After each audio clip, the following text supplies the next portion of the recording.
Okay, I'm Massaro, professional squash player, 29 years old, currently ranked number 2 in the world and 1 in England.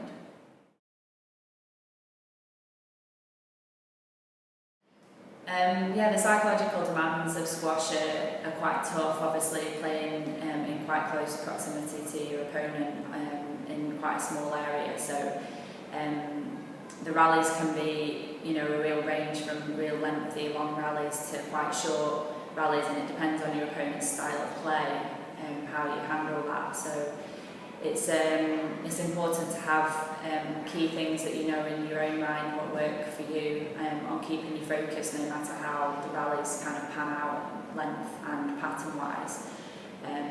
And I think that it is something that with squash in particular that you get a little bit more experienced at the older that you get.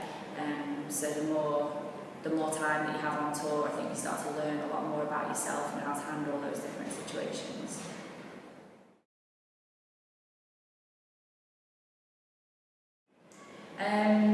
I think my psychological strengths are probably just that I never give up. I'm a fighter and will chase every single ball down on court, and I think all my opponents know that I never really lose my temper, or at least I don't outwardly lose my temper, so don't really ever give much away to my opponents that they can kind of feed on. So I think that I'd probably be seen as quite steady and quite mentally stable and strong, which can have quite a good effect on playing people when they think they're not really getting to you or breaking you down.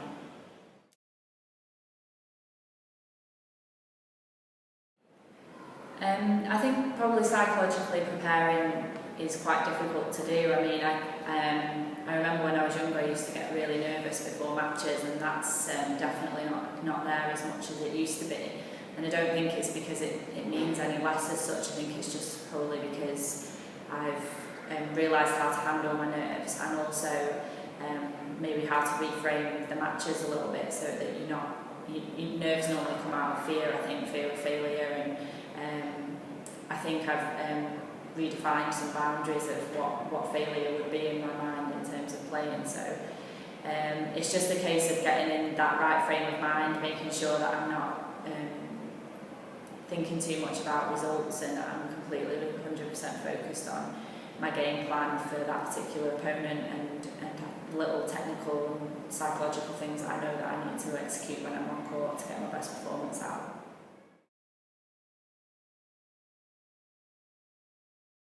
I think watching the difference between a confident and non-confident squash player would probably be maybe quite a lot to do with the rhythm of play that they were playing. I guess it would depend on how well you knew that player, but knowing certain players that, the more confident they are, the quicker they are between points, they like to move quick between serves, things like that. Alternatively, some obviously slow down the more confident they are, kind of taking their time, really thinking about it, knowing what's working and doing that. So it depends on knowing the player. So I think it would be able to see it in the speed of play that's going on, and also by body language quite a lot when you're watching the girls play and the guys, their reaction after they've hit a mistake or a reaction after they've hit a winner, how they react to maybe putting a good rally together and then not quite winning it, and being able to see how their facial expressions and their shoulders are with the body language when that happens. So yeah, I think it varies on the player, but you'd be able to see probably more by the momentum what was going on and how the opponent responded and reacted to that.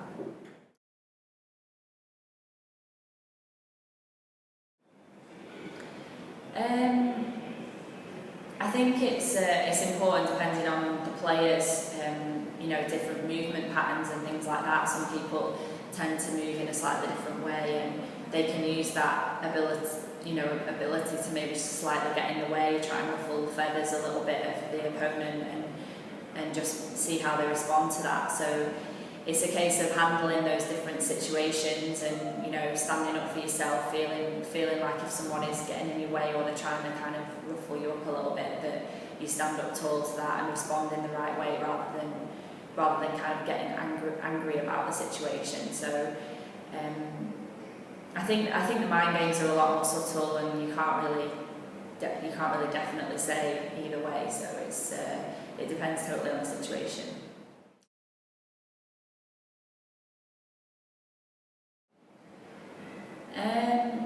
When they start to get a little bit angry and maybe shouting a little bit, letting a little bit of steam off verbally, either to themselves or the referees or whatever, I think you've just got to try and pounce on that. It's the time when you can stay really focused, which again is probably something that comes with experience, because sometimes when that happens you can set your foot off the gas a little bit, thinking, oh, I've got them now, and when actually the thing that you need to do is just 100% keep sticking to exactly what it is you've been doing to get them ruffled. So I think my response these days is definitely to be aware that you get into them and start to see that building, and then completely keep positive in what it is that you're doing that's got them to that place.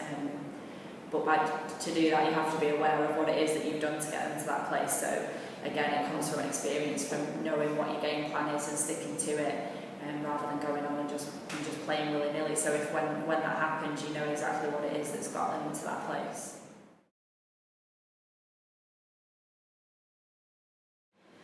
Yeah, I think big runs of momentum either way can be a big thing in squash, because someone gets on a roll and a handful of points can go very, very quickly. So I think if you're on the wrong end of a momentum run and that your opponent's on a little bit of a roll, you have to do something to break that momentum, and sometimes it can feel as though time's going very quickly. So just break it up a little bit, kind of make a reason to talk to the referee, tie your shoelace, just go for something. Maybe you just change your tactics just for a quick rally or two, where you just break up their rhythm and go for a quick shot just to stop the momentum, which can normally be when your opponent is serving. They'll just go from box to box serving, so you need to break that serve and take the serve back. So obviously a quick rally, a quick winner, something like that can be something that can stop that momentum run from your point of view to theirs.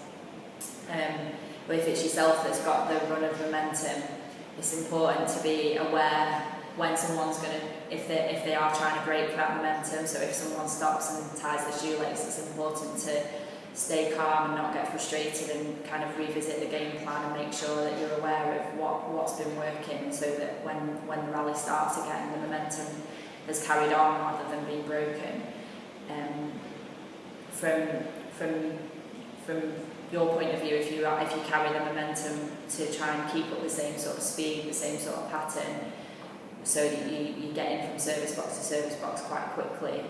So to try and prolong that run of momentum before your opponent realises that it's got to the point where they try and stop it, and hopefully that will take you on to the end of the game, if not the full game.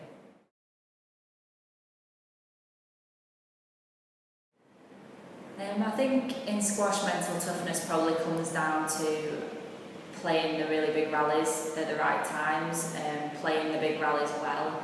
The best players in the world are the ones that play those rallies at maybe 1-1 in games and 8-8 in points. And they play that rally, that massive rally, which can be a turning point of the match, and they always seem to play that rally really, really well. They seem to focus in on the right rallies and stick to the game plan through the really important stages of the match.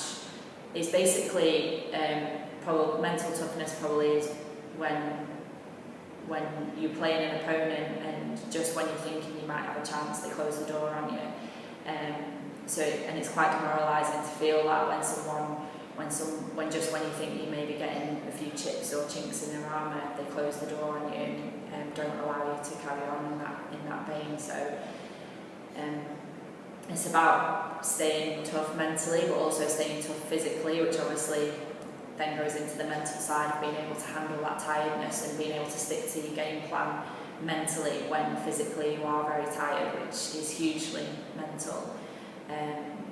So it's just a case of being aware of that in your opponents and trying to become better at any of those areas yourself. Recognising the big points is the first step to being able to play the big points well. So that's a really important thing to do.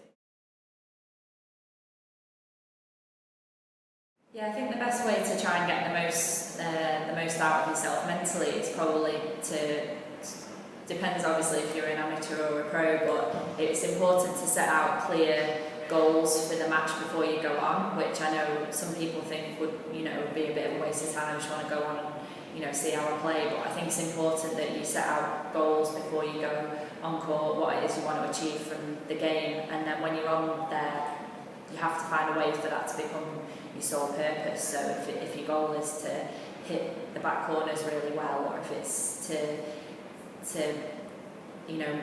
break your opponent down and make the rallies go on really long, then that's your focus when you're actually playing on court. And the minute you start to get bothered about, I want to get a win over my mate, or I don't want to lose, or I want to just make sure I take a game, then that's when you're really going to struggle, because things don't flow as easily when you're in result focus. So it's important to lay out clear tactics to the game that you're playing, and then make sure that you try and stick to it in the actual game, point by point, instead of just going in and out of lapses of concentration. That's it, thank you. Yeah? Okay. Brilliant, thank you very much. Was that okay? No, that was brilliant. Okay.